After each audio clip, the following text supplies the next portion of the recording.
Good afternoon. Welcome po ulit sa ating online Bible study. And this is now our 5th session. And I would like again to thank you all of you. And I would like to say sorry for having cut short of our session 4. Nagkaroon po tayo ng technical difficulties, kaya po hindi po nakapagpaalam ang inyong lingkod, pagpaumanhin po. So let's go over to our chapter 5 or to our lesson, and this is now our 5th session, OBS 5 na po natin, at nagpapasalamat tayo muli sa ipinagkaloob ng Panginoon na panahon po para sa ating lahat-lahat mga kapatid na mag-aral ngayong hapon na ito. Okay? So, umpisan po natin. Nagkakaroon ako ng kaunting technicality dito sa aking presentation. So, subukan po natin at ayusin lamang po natin sumandali. Okay? So, let's move on. Can we trust the Bible? Yan po ang isang bagay na pinag-aralan natin last week. And in our studies, sabi nga natin, bakit hindi?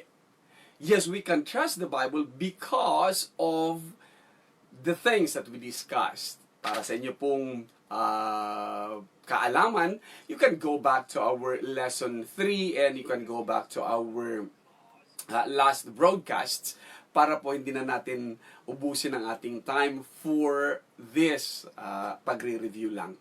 So, the last one that we studied last time was we can trust the Bible because the Bible claims that no other book could claim. Ang claim ng banal na kasulatan na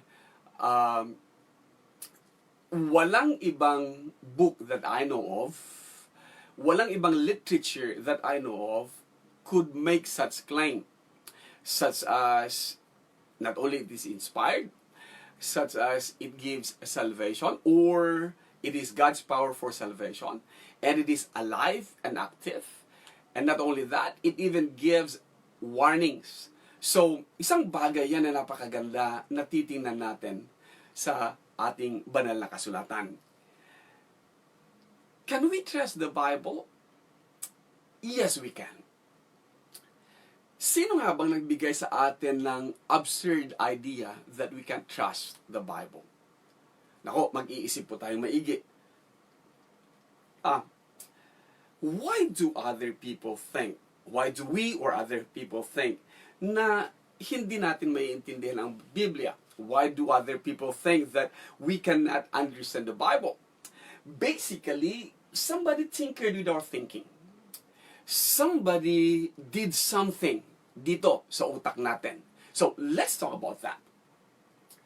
There are some preconceived ideas. For example, even before knowing me, if somebody told you about me, negative things about me, then by all means, magiging alof ka sa akin. Those are preconceived ideas. There must have been some preconceived ideas na inilagay tungkol sa Biblia, na inilagay tungkol sa banal na kasulatan, na sinabi about it. So, there may be some prejudices and biases. Alam po natin yun, ano? No one is immune from this. We all have. I have.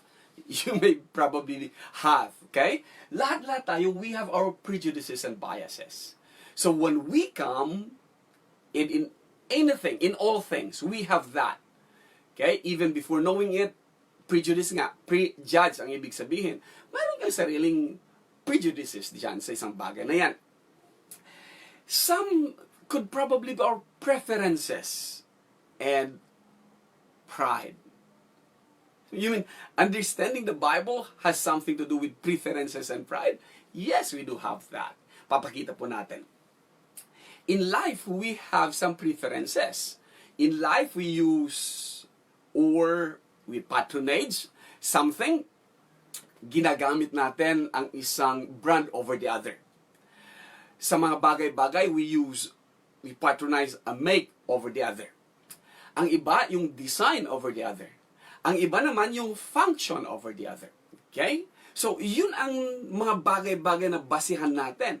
And not only that, sa physical na buhay natin nangyayari yan, nangyayari din po yan as we look in the Bible. Isang bagay pa. May mga, yung tinatawag nating patronage at saka status quo. Nasubukan niyo yung magkaroon ng suki sa palengke, di ba? Patronage. Alam mo, pagka may kailangan ka, siya kaagad-agad pupuntahan mo kasi suki na. But there are times na nakikita mo, yung tinda ni suki, mas maganda yung nasa kapitbahay, nasa katabi niya. But because suki na kayo, matagal na pinagsamahan ninyo, and because komportable ka na sa kanya, kahit na alam mong mas maganda yung binebenta o tinitinda ng kapitbahay mo, ipapatronize mo pa rin yung kay suki. Tawag natin doon ay patronage at saka status quo. Napakadali lang po sanang lagyan ng solusyon itong pag-iisip na hindi natin maintindihan. Kagaya ng sa suki mo o kagaya ng mga prejudices at preconceived ideas and biases natin, napakasimple lang solution yan. Common sense. If we use our common sense, pansin mo na, teka muna, itong suki ko, mas maganda naman yung tinda ng kapitbahay ko, punta muna ako doon. But because of your pride at times and because of status quo, ayaw mong lumipat, ayaw mong pumunta doon. Or, pansin mo yon, yung gamit mong na bagay, for example, yung damit na suot-suot mo. Pansin mo talaga na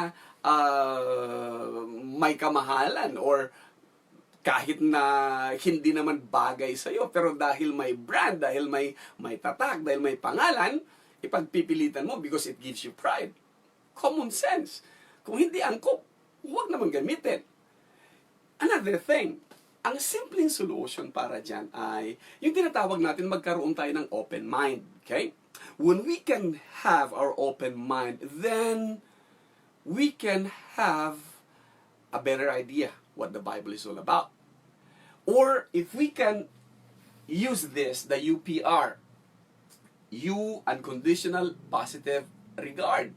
If we can only exercise unconditional positive regard, not only in things, ordinary things in life, but most of all, in spiritual things, and more concerning the Bible, then mas madali natin maintindihan. We can understand the Bible. Without these prejudices, without these biases, without all of these things, then we can easily understand the Bible. Second, not only that, somebody tinkered with our thinking, somebody conditioned our minds. Na-condition yung utak natin, our minds have been conditioned that we can't understand the Bible. How was it done? By using a very strong stimulus, ang tawag natin doon is fear. Last week's lesson or last session's lesson, we have learned that during the Dark Ages, it was a crime to read and own the Bible.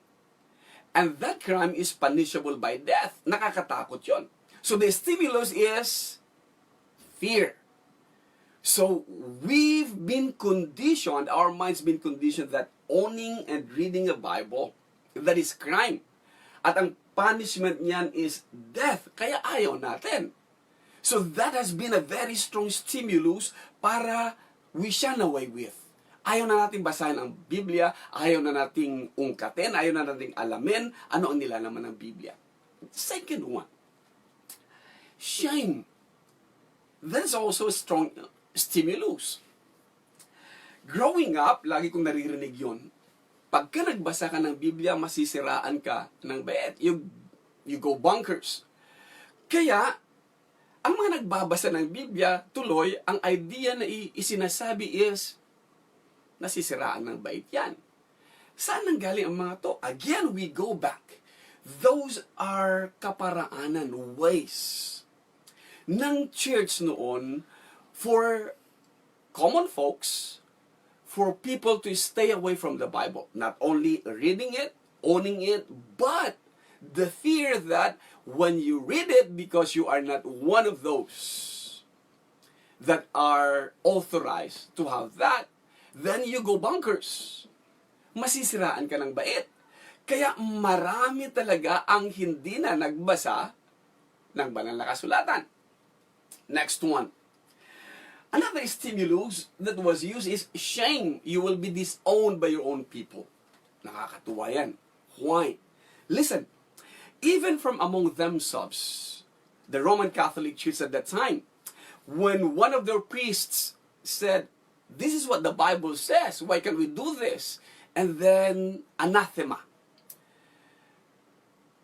Tiwalag, tinatakwil, considered as a heretic. So, being shamed, public shame yan ha. And one thing more, inquisition, imposed by people in authority. Kapag ka mapagdudahan ka lang, or kapag ka ang idea lang is that you are acting weird, or you are acting something different from the common belief, from the common things that the church is doing, then you will be put to shame. Why? Because you will be taken in for questioning, and then who knows ano nangyayari sa loob. Oh, napakahirap po nito. Yung napakalakas na stimulus na yan or stimuli is being imposed by people in authority, and these people are yung nasa loob ng church and sometimes even in our family. Isipin mo yung tatakutin ka. Long before growing up, maririnig mo talaga. Kapag ka sumama ka sa isang nagtuturo ng Bible study na yan, isipin mo nang wala akong anak. Or kapag ka sumama ka sa mga yan, itatakwil ka. Hindi ka nakabilang sa pamilyang ito. And the same thing is still going on. Okay. So, nagkaroon ng mind conditioning.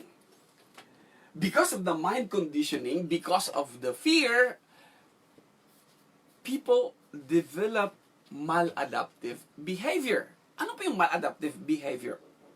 Papakita po natin at dadahan-dahanin ko po para sa ating lahat-lahat ngayong hapon. Okay. See, kids getting hurt.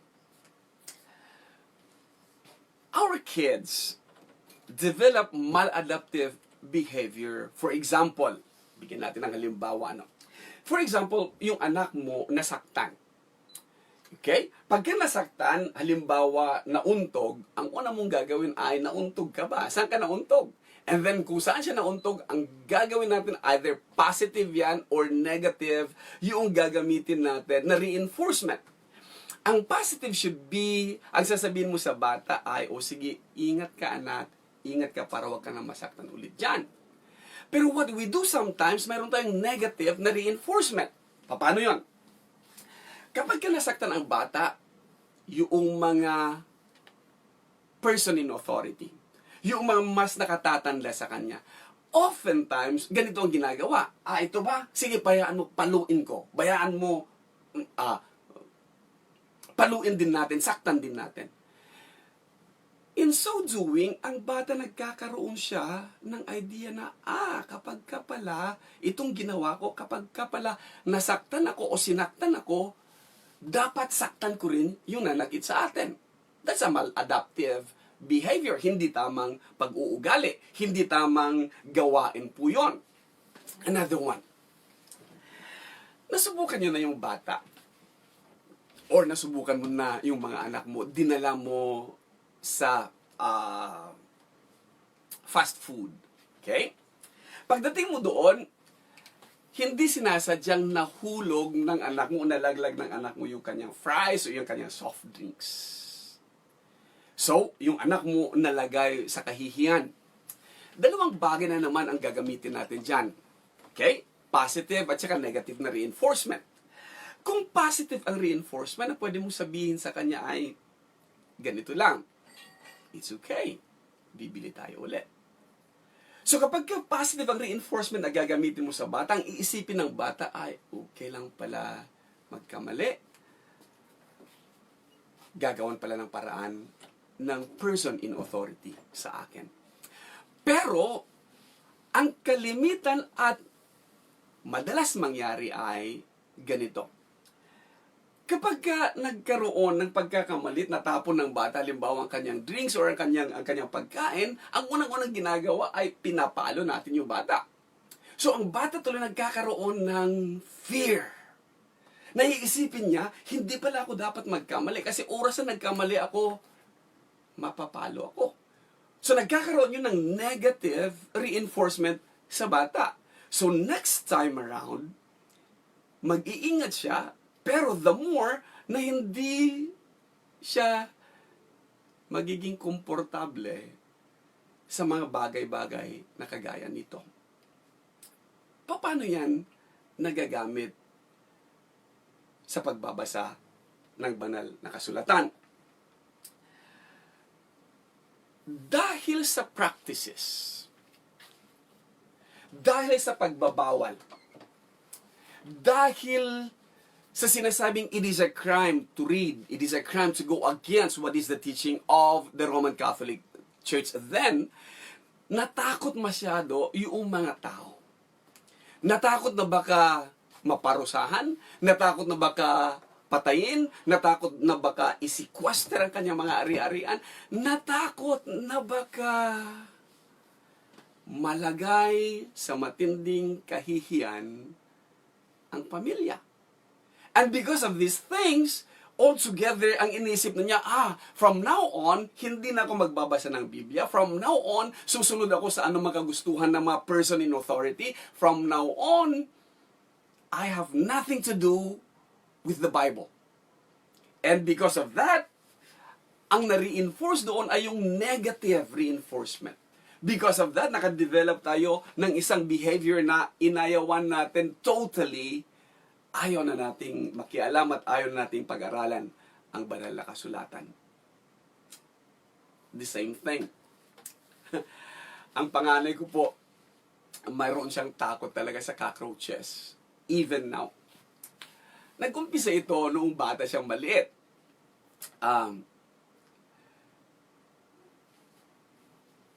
All the while, kapag gusto ng mga tito-tita niya noon na hindi gawin ng batang ito, tatakutin lang siya. Sige, may cockroach. Okay? And she developed that fear growing up.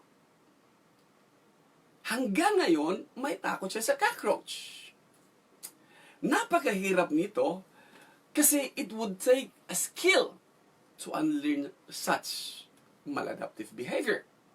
Kagaya din na it would take some time for people who has been raised na sinasabing we can understand the Bible, it would take some time bago sila magtiwala sa nagtuturo about the Bible, bago sila magtiwala na sa nilalaman ng Bible. These things are. Okay? So, can we understand the Bible? Yes, we can. But because of the negative stimulus, but because of the fear that has been ingrained dito na yan sa utak natin, hindi na po madaling baguhin yon. Sapagkat deeply seated na po yun. Napakalalim na ang inilagay at ang pinagdaanan natin na kasama na kahit na anong gawin natin, parang parte na ng pagkatao natin at ng buhay natin. Na naiisip natin that only the learned, only the chosen ones, only the chosen few, only those who are in authority can read and can understand the Bible. Yan po ang isang napakahirap na unang-unang kailangan natin sana na maunawaan, kailangan natin sana na maintindihan bakit maraming mga tao hanggang sa ngayon ay ayaw magbasa at walang tiwala na maiintindihan nila kapag nagbasa sila ng banal na kasulatan. From March 16, 15, 21, we used this last week. Ginamit po natin ito.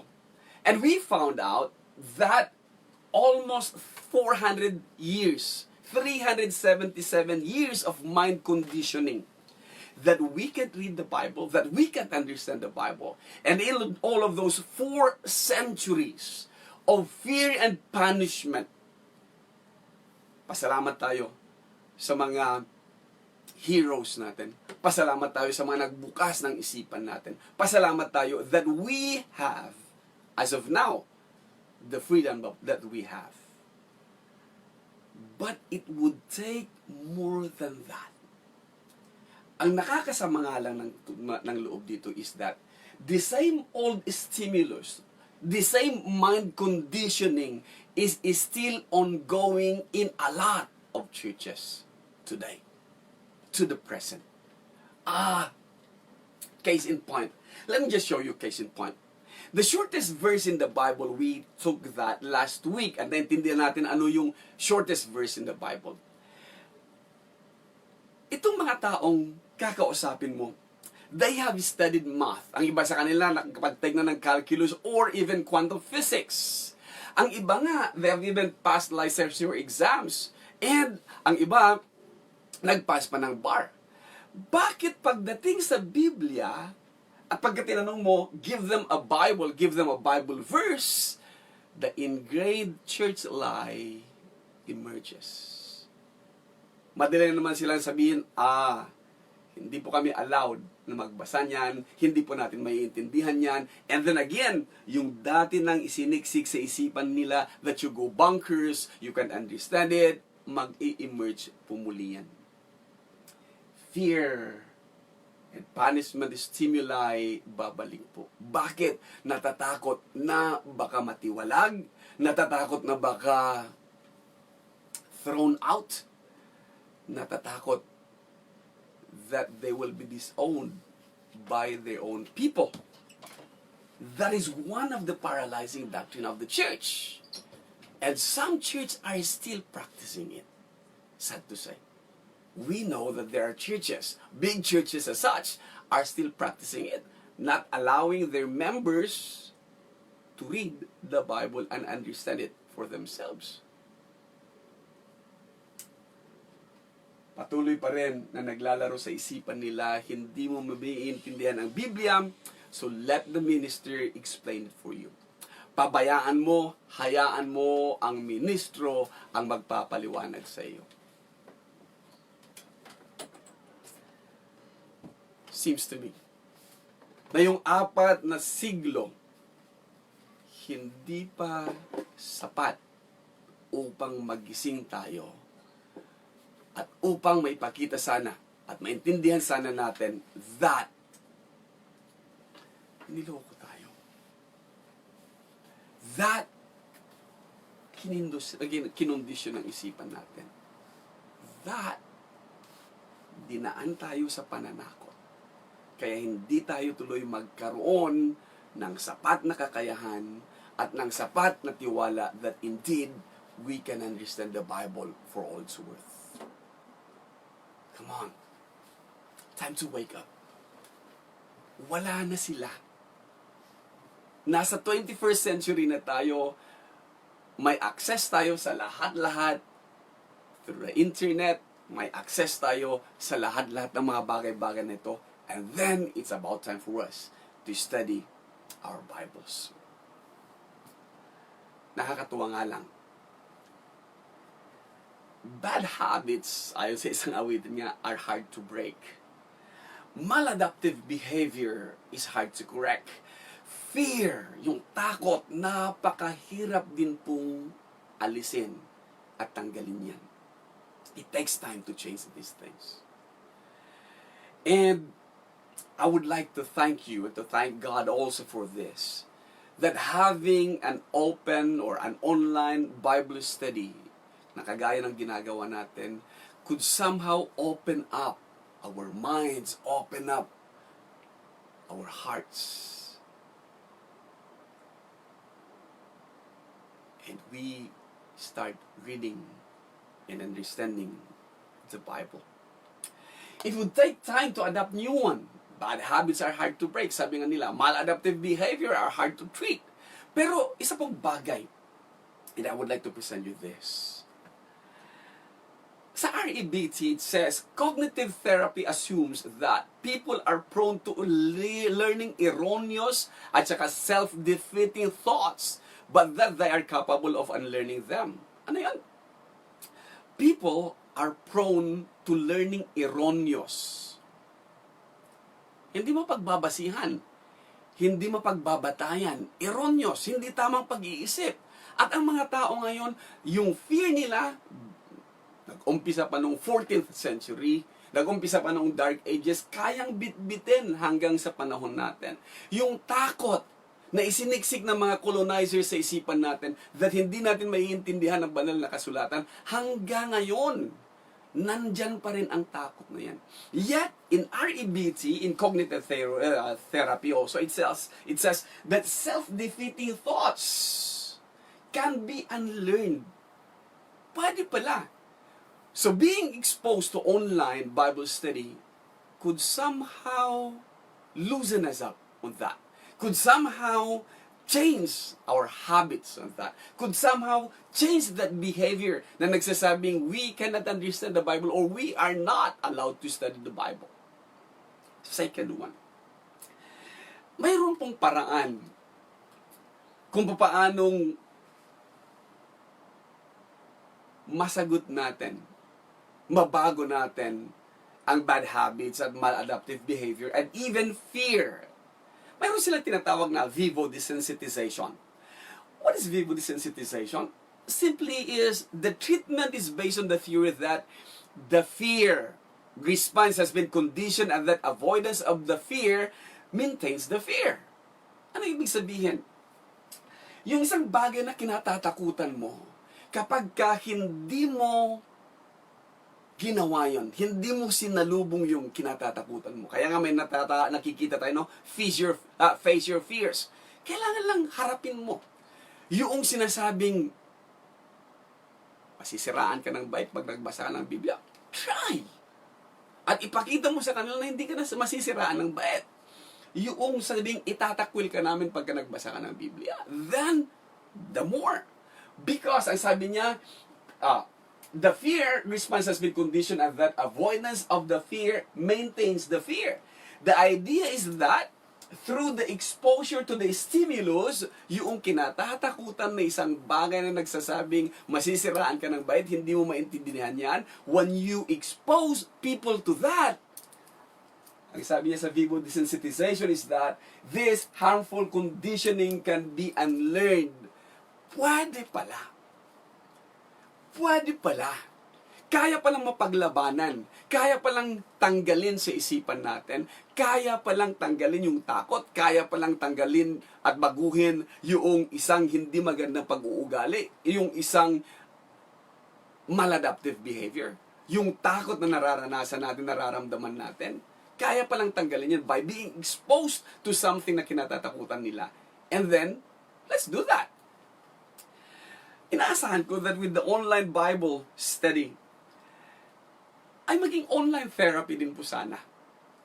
Therapy in such a way na makorek niya ang mga biases natin at saka mga prejudices. Makorek niya sana na yung mga dating kinatatakutan natin. Sapagkat i-expose natin ang pinanggalingan ng takot natin na yan. Ang pinanggalingan ng idea na hindi natin maintindihan. Nagpakita na natin last session's lesson and even in this lesson.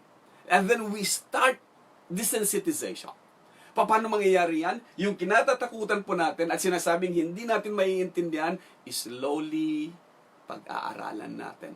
Slowly titingnan natin. And slowly makita natin. Wala pala tayong dapat ikatakot. Wala pala tayong dapat pangilagan. Kasi, pag nagbasa pala tayo, hindi totoo yung mga kinatatakutan natin na itinuro sa atin. Ang hangarin po ng inyong lingkod is that we could take baby steps, not quantum leap. Huwag naman tayong tumalon na kinaumagahan para bang may mga nangyayari na katawagan natin magkaminsan. Inutusan lang na bumili ng suka pagbalik pastor na. Hindi naman po ganon. And we don't have plans for having that.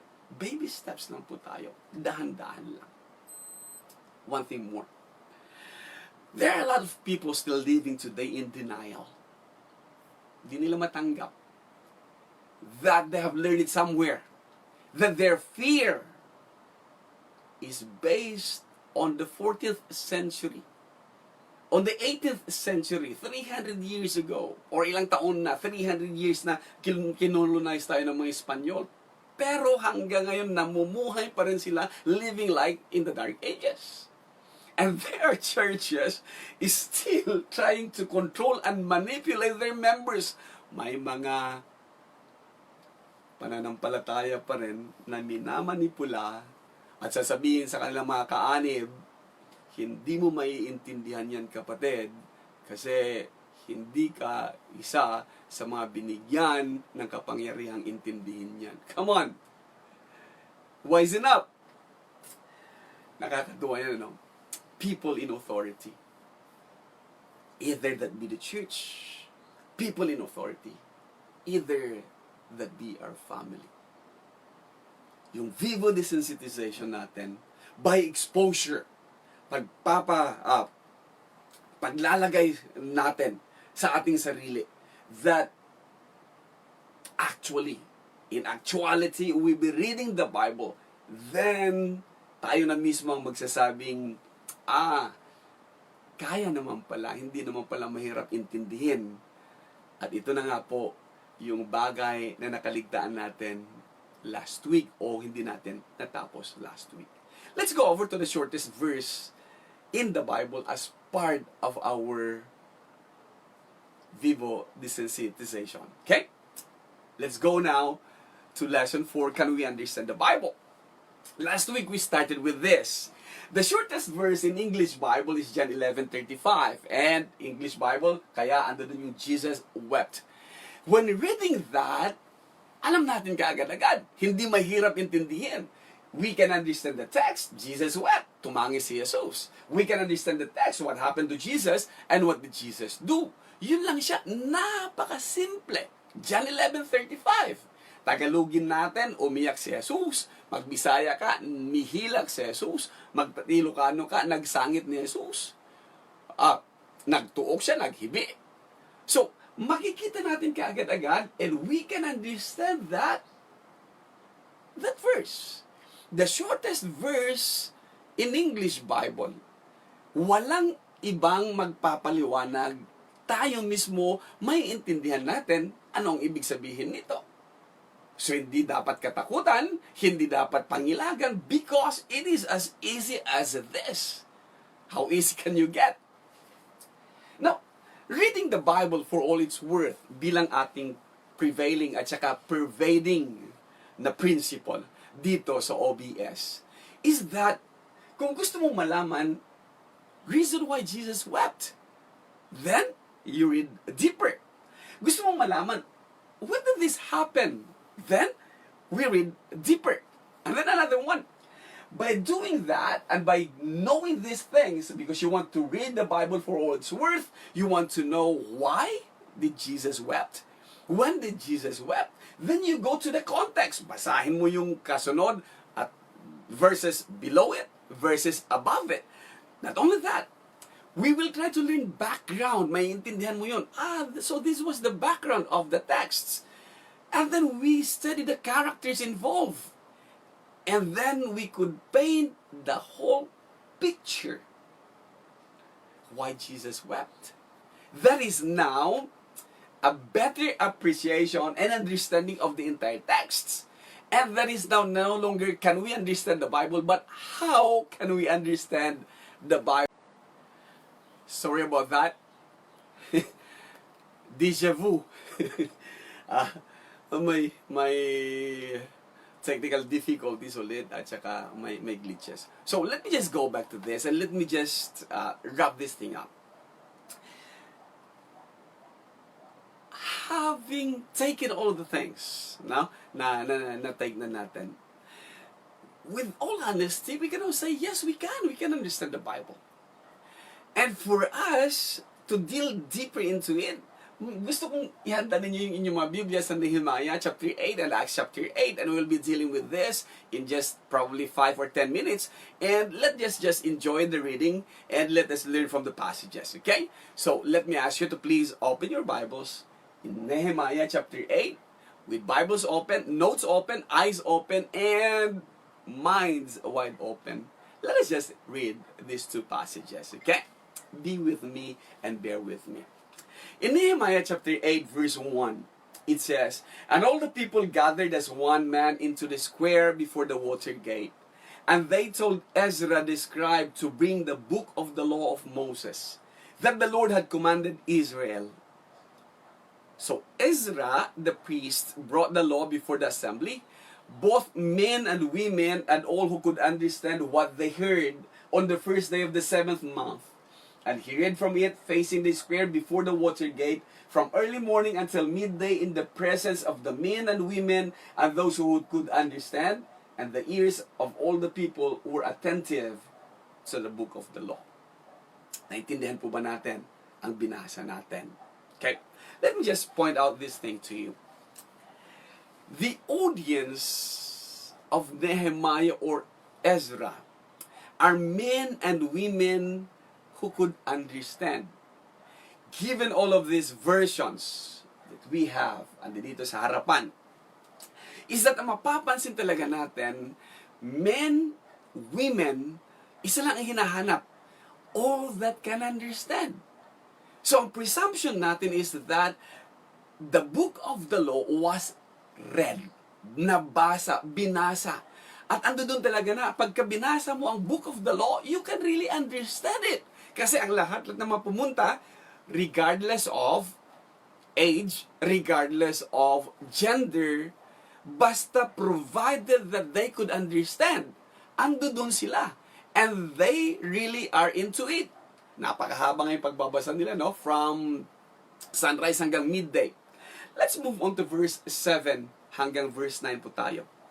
And Jeshua, Bani, Sherebiah, Jamin, Akub, Shibetaya, Hodaya, Maaseya, Kelita, Azariah, Juzabad, Hanan, Pilaya. The Levites, okay, yung priestly tribe, helped the people to understand the law while the people remained in their places. What? The Levites helped the people to understand the law, what is being read, yun pala siya. So, mayroon tayong halimbawa that indeed mayroong help. There are times that we needed one. Kagaya din ng pag-aaral natin. Elementary days natin, grade 1, we need teacher. Help me. We need somebody to guide us, somebody to help us. Not somebody to think for us, but somebody to let us know what's going on.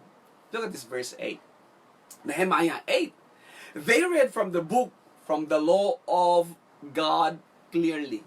Ano doon niya? Yung reading was from the book, from the Torah clearly.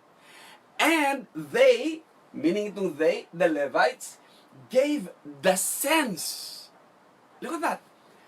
So hindi pala sapat yung what it says is what it says. They gave the sense so that the people understood the reading. Interesting. So that the people understood the reading, the Levites helped the people to understand it, and they even gave the sense. Ano ang nilalaman nito? And then verse 9, it says, "And Nehemiah, who was the governor, and Ezra the priest and scribe, and the Levites who taught the people, said to all the people," look at this, "This day is holy to the Lord your God.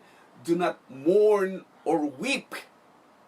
For all the people wept as they heard the words of the law. Why? You may be asking. Ba't naman sila iiyak? See, these men are remnants of those who have been taken into captivity. They were taken from their homeland. They were taken to Babylon, and they were there for 75 years. They didn't have this. And after 75 years, when they get back to Jerusalem, they get back to their own homeland, it was their first time to read the book of the law of the Lord. Emotional sila. Hindi umayaalis yan. At kailangan na sabihan pa ang mga guro, sabihan pa ang mga Levites, sabihan pa ng pari that this day is holy to the Lord your God. Do not mourn or do not weep. But those are tears of joy. First time mo sigurong maranasang magbasa at ma-enjoy. Then that is a liberating tear. Di ba? Maluluha ka, maiiyak ka. Now, let's move on. So, reading from the book or from the Torah, the hearers or audience are male and female, all who could understand and could read it clearly. The Levites helped the people to understand, and they gave the sense so that people understood what has been read. Madaliin lang po natin ang Acts chapter 8. Okay? Listen to Acts chapter 8. Okay? Ka-enjoy na, di ba? So, sabihin natin, bring it on, Brother Ron, bring it on. So, Acts chapter 8, this is what it is. Now, an angel of the Lord said to Philip, rise and go toward the south to the road that goes down from Jerusalem to Gaza. This is a desert place. And he rose and went, and there was an Ethiopian, a eunuch, a court official of Candace, queen of the Ethiopians, who was in charge of all her treasure. He had to come to Jerusalem to worship. And he was returning, seated in his chariot, and he was reading the prophet Isaiah. And the Spirit said to Philip, go over and join this chariot. Napakadali pagka binasa natin. Lagyan natin ng reading the Bible for all it's worth, understanding what we read. Look at this. We all know that there's an angel. An angel is God's messenger. So, mula sa salitang angelos, God's messenger yan. So, this angel said to Philip, one of the 7 deacons, malalaman natin yan when we read Acts, he said, rise and go toward the south to the road that goes down from Jerusalem. And then, from Luke, nagbigay siya ng description, this is a desert place. So, reading the text and now understanding it, dalawang bagay, magkaiba na po yun. Now, let's go over. And he rose and went. That is, Philip, he rose and went as being commanded by the angel. And there was an Ethiopian. And then, yung writer, Dr. Lucas, hindi siya talaga nagsayang ng pananalita, kundi in-explain niya, an Ethiopian, a eunuch, an official of the court of Queen of the Ethiopians, Candace, who was in charge of all her treasure. So makikita natin, the Bible itself will explain what are the things needed to know so that we can have a meaningful and we can have a better understanding and we can have the essence of what is being read. Nakakatuwa. At bakit siya nasa Jerusalem? Jerusalem to Gaza? Because he had come to Jerusalem to worship. Hindi naman siya Hudyo, Ethiopian siya. Must be one of those tinatawag natin converted to Judaism. At mapapansin natin that by this time that Philip was commanded to meet him, he was already returning. So from Jerusalem, coming down, he was returning to his place. And he was seated in his chariot and he was reading, ito na specifically, the prophet Isaiah. Kung maalala ninyo, he must have bought one of the scrolls, one of the vellum doon, isa sa mga scrolls na nandoon. He must have bought it from Jerusalem. He was so inspired probably by the message or inspired probably by the worship. Gusto niyang dagdagan pa yung kanyang nalalaman. So, he was reading the book of Prophet Isaiah. Tuloy natin. So Philip ran to him and heard him reading Isaiah the prophet and he asked, do you understand what you read? Hindi niya sinabing you can understand the Bible or you can figure out what the Bible is saying. He was just so curious, do you understand what you're reading? And he said, how can I unless someone guides me? And he invited Philip to come up and sit with him in the chariot. Di ba? Kagaya din natin.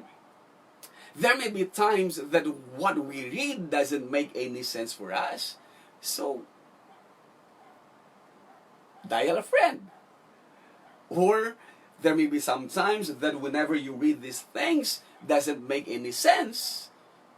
Then, even after we have studied how, that is next week's topic, then ask somebody else. Need guidance, ask for assistance to better understand the passage. And the passage, look at this, that of the scripture that he was reading was this: like a sheep, he was led to the slaughter, and like a lamb before its shearers is silent, so he opens not his mouth. In his humiliation, justice was denied him. Who can describe his generation? For his life is taken away from the earth. He was reading a prophetic literature. Nivim. Kaya nga, alam naman niya yung sheep going to the slaughter, tahimik, hindi kagaya ng kambing, lamb being sheared, yung tinatanggal yung kanyang balahibo dahil in a year time, dadami talaga ang balahibo, kakapal talaga ang balahibo, kaya para hindi maging mainit, kailangang i-shear, kailangan talagang kalbuhin kung maaari, o kailangan talagang tanggalin yung excess na wool. Sabi niya, this thing, alam ng mga nandoon, alam ng mga nag-aalaga ng sheep, anong ibig sabihin nito. But, he did not open his mouth. Kaya ang tanong talaga, kaagad-agad, ng eunuch is this. The eunuch said to Philip, tell me, about whom I ask you, does the prophet say this? About himself or about someone else? That's a great place to start, di ba? Yung insight po natin sa isang bagay is a good place to start. Asking the right questions and honest inquiry is always a good starting point. Then Philip opened his mouth, and beginning with this scripture, he told him the good news about Jesus. I wish I could go on, but because of our time constraints, we need to end here. We can understand the Bible. Definitely we can. But the how. How can we understand the Bible? That will be for next week's lesson and for reading the Bible for all it's worth. For now, papasalamat po muna ako sa pagsama ninyo sa akin. Pasensya na po talaga sa glitches, hindi ko alam, baka nakaset ang cellphone ko for 30 minutes lang. Lagi tayo nag-i-extend, pag paumanhin na po ninyo. Okay? How can we understand the Bible? That will be our lesson 5. Again, thank you so much for being with me, and thank you so much for being in this online Bible study. Ito po muli ang inyong lingkod, Ronnie Cariaga po.